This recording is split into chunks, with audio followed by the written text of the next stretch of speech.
हरे कृष्णा। प्रेम से बोलिए विष्णु भगवान की जय। रसपान करेंगे आज की महात्म्य कथा। नारद जी कहते हैं, एक समय विदेह राज जनक के घर दोपहर के समय श्रुत देव नाम से विख्यात एक श्रेष्ठ मुनि पधारे, जो वेदों के ज्ञाता थे। उन्हें देखकर राजा बड़े उल्लास के साथ उठकर खड़े हो गए और मधुपर्क आदि सामग्रियों से उनकी विधि पूर्वक पूजा करके राजा ने उनके चरणोदक को अपने मस्तक पर धारण किया। इस प्रकार स्वागत सत्कार के पश्चात जब वे आसन पर विराजमान हुए, तब विदेह राज के प्रश्न के अनुसार वैशाख मास के महात्म्य का वर्णन करते हुए वे इस प्रकार बोले। श्रुत देव ने कहा, राजन, जो लोग वैशाख मास में धूप से संतप्त होने वाले महात्मा पुरुषों के ऊपर छाता लगाते हैं, उन्हें अनंत पुण्य की प्राप्ति होती है। इस विषय में एक प्राचीन इतिहास का उदाहरण दिया करते हैं। पहले बंग देश में हेमकांत नाम से विख्यात एक राजा हो गए थे। वे कुशकेतु के पुत्र, परम बुद्धिमान और शास्त्रधारियों में श्रेष्ठ थे। एक दिन वे शिकार खेलने में आसक्त होकर एक गहन वन में जा घुसे। वहां अनेक प्रकार के मृग और वराह आदि जंतुओं को मारकर जब वे बहुत थक गए, तब दोपहर के समय मुनियों के आश्रम पर आए। उस समय आश्रम पर उत्तम व्रत का पालन करने वाले शतर्षि नाम वाले ऋषि समाधि लगाए बैठे थे। उन्हें वराह के कार्यों का कुछ भी भान नहीं होता था। उन्हें निश्चल बैठे देख राजा को बड़ा क्रोध हुआ और उन्होंने उन महात्माओं को मार डालने का निश्चय किया। तब उन ऋषियों के 10,000 शिष्यों ने राजा को मना करते हुए कहा, ओ खोटी बुद्धि वाले नरेश, हमारे गुरु लोग इस समय समाधि में स्थित है। बाहर कहाँ क्या हो रहा है, इसको ये नहीं जानते, इसलिए इन पर तुम्हें क्रोध नहीं करना चाहिए। तब राजा ने क्रोध से विहर होकर शिष्यों से कहा, द्विज कुमारों, मैं मार्ग से थका मंदा आया हूँ, अतः तुम ही लोग मेरा आतिथ्य करो। राजा के ऐसा कहने पर वे शिष्य बोले, हम लोग भिक्षा मांगकर खाने वाले हैं। गुरुजनों ने हमें किसी के आतिथ्य के लिए आज्ञा नहीं दी है। हम सर्वथा गुरु के अधीन हैं, अतः तुम्हारा आतिथ्य कैसे कर सकते हैं।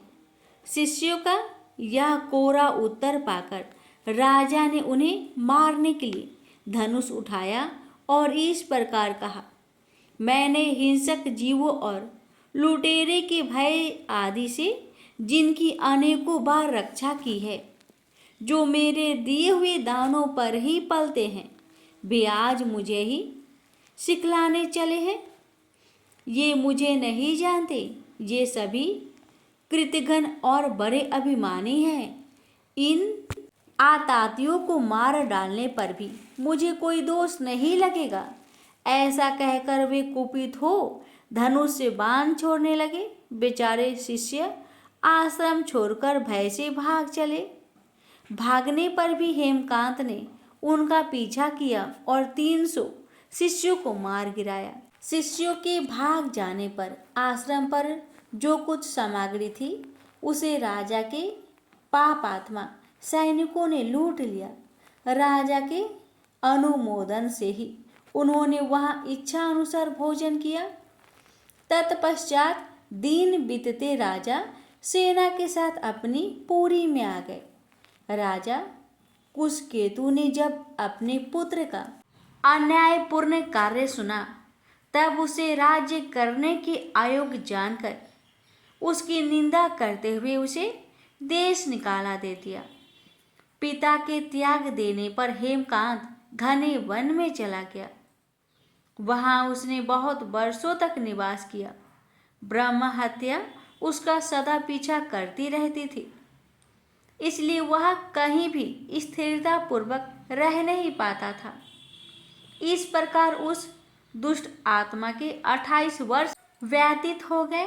एक दिन वैशाख मास में जब दोपहर का समय हो रहा था, महामुनि तीर्थ यात्रा के प्रसंग से उस वन में आए। वे धूप से अत्यंत संतप्त और तृष्णा से बहुत पीड़ित थे, इसलिए किसी वृक्षहीन प्रदेश में मूर्छित होकर गिर पड़े। देवयोग से हेमकांत उधर आ निकला। उसने मुनि को प्यास से पीड़ित, मूर्छित और थका मंदा देखकर उन पर बड़ा दया की। उसने पालस के पत्ते से छत्र बनाकर उनके ऊपर आती हुई धूप का निवारण किया। वह स्वयं मुनि के मस्तक पर छाता लगाए खड़ा हुआ और तुम्बी में रखा हुआ जल उनके मुख में डाला। इस उपचार से मुनि को चेत हो आया और उन्होंने क्षत्रियों के दिए हुई पत्ते के छातों को लेकर अपनी व्याकुलता दूर की। उनकी इंद्रियों में कुछ शक्ति आई और वो धीरे धीरे किसी गांव में पहुंच गए। उस पुण्य के प्रभाव से हेमकांत की 300 ब्रह्म हत्याएं नष्ट हो गई। इस समय यमराज के दूत हेमकांत को लेने के लिए वन में आए। उन्होंने उसके प्राण लेने के लिए संग्रहणी रोग पैदा किया। उस समय प्राण छूटने की पीड़ा से छटपटाते हुए हेमकांत 3 अत्यंत भयंकर यमदूतों को देखा, जिनकी बाल ऊपर की ओर उठे हुए थे। उस समय अपने कर्मों को याद करके वह चुप हो गया। छत्रदान के प्रभाव से उसको भगवान विष्णु का स्मरण हुआ। उसके स्मरण करने पर भगवान महाविष्णु ने विश्वक सेन से कहा, तुम शीघ्र जाओ, यमदूतों को रोको, हेमकांत की रक्षा करो। अब वह निष्पाप एवं मेरा भक्त हो गया है। उसे नगर में ले जाओ, उसके पिता को सौंप दो।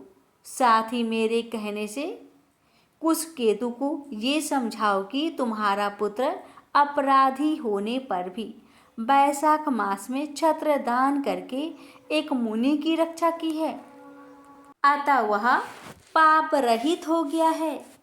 इस पुण्य के प्रभाव से वह मन और इंद्रियों को अपने बस में रखने वाला दीर्घ आयु, शूरता और उदारता आदि गुणों से युक्त तथा तुम्हारे समान गुणवान हो गया है। इसलिए अपने इस महाबली पुत्र को तुम राज्य का भार संभालने के लिए नियुक्त करो। भगवान विष्णु ने तुम्हें ऐसी ही आज्ञा दी है। इस प्रकार राजा को आदेश देकर हेमकांत को उनके अधीन करके यहाँ लौट आओ। भगवान विष्णु का यह आदेश पाकर महाबली विश्वक्सेन ने हेमकांत के पास आकर यमदूत को रोका और अपने कल्याणमयी हाथों से उसके सब अंगों में स्पर्श किया। भागवत भक्त के स्पर्श हेमकांत की सारी व्याधि क्षण भर में दूर हो गई। तदंतर विश्वक्सेन उसके साथ राजा की पुरी में गए। उन्हें देखकर महाराज कुशकेतु ने आश्चर्ययुक्त हो भक्ति पूर्वक मस्तक झुकाकर पृथ्वी पर साष्टांग प्रणाम किया और भगवान के पार्षद का अपने घर में प्रवेश कराया। वहाँ नाना प्रकार के स्रोतों से उनकी स्तुति की तथा वैभव से उनका पूजन किया। तत्पश्चात महाबली विश्वक्सेन ने अत्यंत प्रसन्न होकर राजा को हेमकांत के विषय में भगवान विष्णु ने जो संदेश दिया था वह सब कह सुनाया।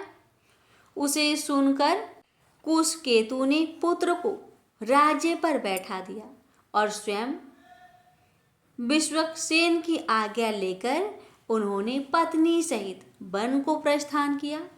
तदंतर महामना विश्वक्सेन हेमकांत से पूछकर और उसकी प्रशंसा करके श्वेतद्वीप में भगवान विष्णु के समीप चले गए।